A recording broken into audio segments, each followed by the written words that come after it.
Hello my dear students, dear 7th class. Today we are going to start chapter number 5, that is water. अगर ये chapter हो गया है तो आप इसको कंटिन्यू रहने देना, हम लोग इसको दोबारा से रिवाइज़ कर लेंगे प्रॉपरली, ठीक है। और अगर क्वेश्चन आंसर्स वगैरह की चीज़ें हो गई हैं तो भी आप रहने दीजिएगा, मत करना, लेकिन जिन्होंने नहीं किया है वो कर लें, ठीक है ना। तो ये बेटर रहेगा, मैं इसीलिए इसको रिवाइज़ करके चल रहा था। अगर ये हो गया है तो ठीक है, नहीं तो हम इसको कंटिन्यू रखते हैं और अच्छा होगा, रिवीजन हो जाएगा आपका और इस बहाने क्वेश्चन आंसर्स नोट सारी चीज़ें कंप्लीट हो जाएंगी, ठीक है। देखिए, आप भी जानते हैं वाटर कितना इंपॉर्टेंट है हमारे लिए। ग्लॉसरी की बात आई तो एक वर्ड है terrarium. It is an artificial enclosure for keeping small house plants. अब ये टेरेरियम क्या होता है, जैसे नहीं एक्वेरियम होता है बेटा, एक्वेरियम होता है तो वैसे ही टेरेरियम होता है। टेरेरियम क्या है, एक आर्टिफिशियल का मतलब है कि इंसान इसे बना सकता है, हम आप इसे बना सकते हैं। और एनक्लोजर का मतलब होता है चारों तरफ से घिरा हुआ। और ये स्मॉल जो हाउस प्लांट्स होते हैं, छोटे छोटे प्लांट्स होते हैं, उनको बचाए रखने के लिए ये होता है, ठीक है। आगे बढ़ते हैं। अब दूसरी चीज़ ये है कि अब वो चारों तरफ से इसे घिरा हुआ है, ठीक है। तो अब जैसे बात करो आप अपने खुद के लिए बनाने के लिए, टेरेरियम बनाने के लिए, एक्वेरियम पानी की चीज़ें रखने के लिए, और वो जो फिश एक्वेरियम होता है उस चीज़ के लिए, ऐसे ही टेरेरियम होता है। ये इस तरह से है। अब वो बड़े बड़े भी होते हैं काफ़ी, वो चीज़ आप थोड़ा सा उसको वहाँ पे मतलब समझ सकते हैं, देख सकते हैं। तो ये सारी चीज़ें होती हैं टेरेरियम के लिए, ठीक है। अब वाटर की बात करें, ठीक, वाटर तो सबसे इम्पॉर्टेंट टॉपिक ही है, जैसे कि पूरी दुनिया के लिए। When you think of water, what images come to your mind? You think of river, the waterfall, the pitcher patter, or the raindrops, water in your taps. नदियाँ, पानी का झरना, ठीक है, बारिश का पानी, आपके नलों में पानी, घरों में, बाहर। चिल्ड्रंस भी बहुत प्यार मतलब से उन चीज़ों पे तैरना पसंद करते हैं, पेपर बोट्स को, रेन पडल्स पे जब बारिश हो रही होती है, वटेवर, बहुत सारी चीज़ें। The sun's heat causes evaporation of water into vapour. ये आपके लिए नोट की तरह है। हम सबको पता होना चाहिए जो सन की हीट होती है स्टूडेंट्स, सन की जो हीट होती है वो हमारे एवेपोरेशन को मतलब करती है, इस प्रोसेस को आगे बढ़ाती है, ठीक है। अब जैसे इसमें एक चीज़ आप समझने में आएगी आपके कि जब ये हीट की वजह से एवेपोरेशन होता है, मतलब वाष्प होता है, पानी भाप बन के ऊपर जाता है। When the water vapor cool down, और जब ये भाप जो है आपकी ठंडी पड़ जाती है ना, जब ठंडी पड़ जाती है तो होता क्या है,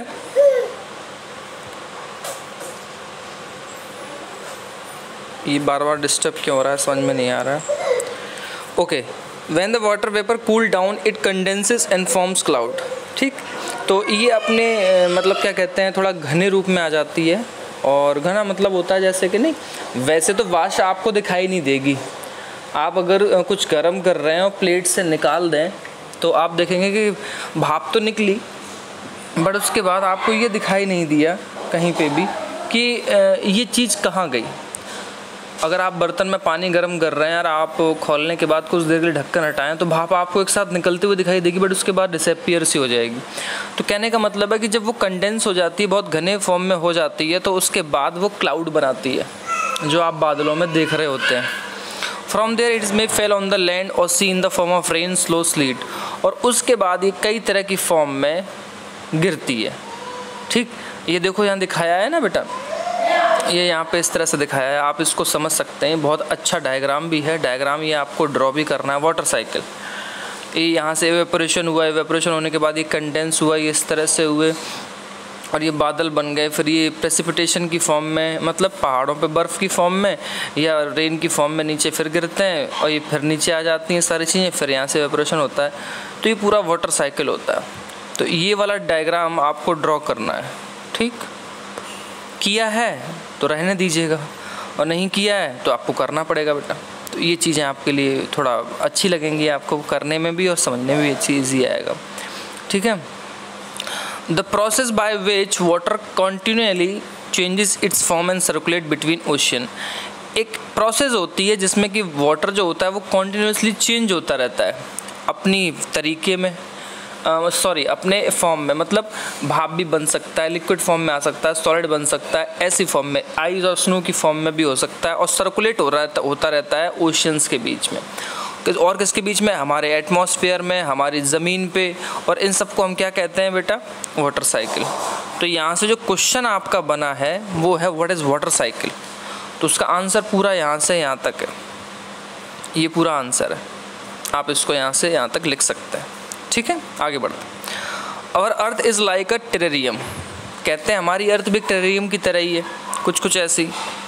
अब इसके अंदर सारे पेड़ पौधे हैं, तो हमारी अर्थ के ऊपर भी तो लेयर है बेटा बहुत सारी, और उसी के अंदर सारे पेड़ पौधे हैं और हम सब लोग रह रहे हैं। तो the same water that existed centuries ago still exist today.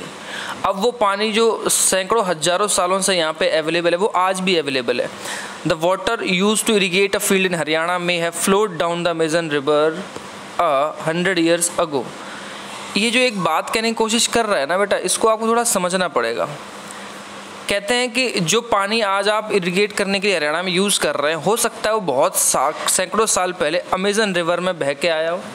कोई बड़ी बात नहीं है, इसको आप ऐसे ही समझ लीजिए कि जब अर्थ पे बहुत सारे हजारों साल पहले घटनाएं हुई थी, इंसिडेंट हुए थे कि जो ये आज जो लैंड फॉर्म है हमारे, ये टुकड़ों में टूटे, ठीक। अब जब भाप बन के कोई चीज़ ऊपर जाती है, फिर नीचे रहती है, फिर समुद्र में चली जाती है, बाढ़ आती है, सुनामी आती है, तो बहुत सी जगह का पानी फ्लो होगी तो दूसरी जगह जाता है। बट ये चीज़ें होने में 100 years का टाइम लगता है। इसीलिए वो बोल रहा है कि हो सकता है कि अमेजन की रिवर का पानी हरियाणा में आज यूज़ हो रहा हो इरिगेशन के लिए, वो कुछ इस तरह की बातें हैं, ठीक है। अब फ्रेश वाटर के ना सोर्सेज आप जान लीजिए, यहाँ से हमेशा एक क्वेश्चन आता है। The major source of fresh water are rivers, pond, springs and glacier. Glacier वो जगह हैं जो आर्कटिक ओशन, अंटार्कटिका वगैरह पे और जहाँ बर्फ़ ही बर्फ़ है वहाँ पे हैं। ग्लेशियर्स बड़ा सबसे शुद्ध पानी है ग्लेशियर्स में। स्प्रिंग जो झरने होते हैं आपके, पॉन्ड यानी जो तालाब होते हैं, रिवर जो नदियाँ, ये सब आपके रिसोर्स किसके हैं बेटा? सोर्स किसके हैं? फ्रेश वाटर के। The ocean bodies and the seas contain salty water. आपको पता होना चाहिए कि समुद्र में जो सी एरिया या ओशन एरिया है और या उनकी जो अदर बॉडी है उनमें सॉल्टी वाटर होता है, खारा पानी होता है, इसलिए उसको यूज़ नहीं कर सकते पीने के लिए। The water of the ocean is salty और Selan as is contains large. अच्छा, ये क्यों होता है सेलन या सॉल्टी क्यों होता है? वो इसलिए होता है क्योंकि यहाँ पे मोस्ट ऑफ अमाउंट जो होता है डिज़ोल्व किसका होता है? सॉल्ट का। मछलियाँ हैं, अदर चीज़ें, इतने जीव जंतु हैं, उनसे निकलने वाला जो एक्सट्रैक्शन है वो सब समुद्र में ही जाता है, इसकी वजह से वो खारा भी है। Most of the salt is sodium chloride और the common table salt that you ईट।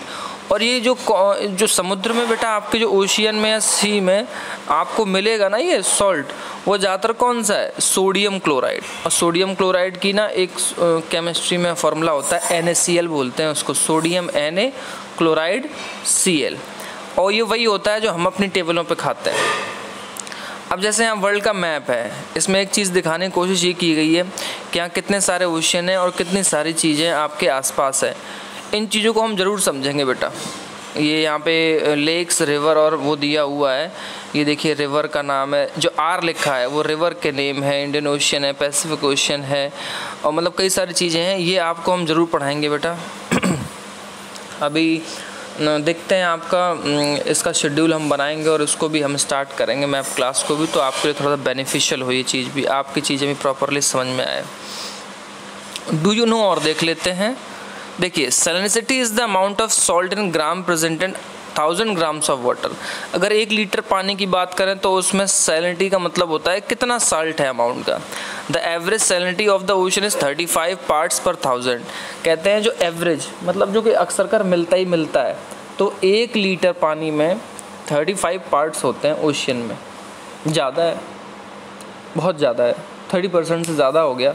तो बेटा इसलिए वहाँ का पानी आप यूज़ नहीं कर सकते पीने के लिए विदाउट आप उसको रिफ़्रेश किए हुए। अब यहाँ पे दूसरा डू यू नो है, ज़रा उसको समझें आप। डेड सी है इज़राइल में, है सैलिनिटी ऑफ 340 grams पर लीटर ऑफ वाटर। इसमें तो बहुत ज़्यादा है, और ये बिल्कुल डेड सी इसीलिए क्योंकि यहाँ कोई चीज़ फ्लोट नहीं हो सकती प्रॉपरली, पानी भी बिल्कुल नीचे है। Swimmers can float in it because the increase salt content make it dense. Salt content उस समुद्र में ज़्यादा है तो इसलिए वो कंडेंस ज़्यादा है, इसलिए आप वहाँ सिर्फ ऊपर ही ऊपर फ्लोट होते रहते हैं, नीचे आप जाते ही नहीं हैं। ये एक क्वालिटी हो गई, ये साइंस की बात हो गई बेटा इसमें। तो ये डू यू नो आप ज़रूर राइट करें, ये वाला भी और ऊपर वाला भी, और वो जो डायग्राम है बेटा वो तो आप ज़रूर मतलब ड्रॉ करेंगे बहुत प्रॉपरली और कलरफुल चीज़ों से करके। तो ये आपके लिए चीज़ें समझने में भी बहुत सारी आएंगी।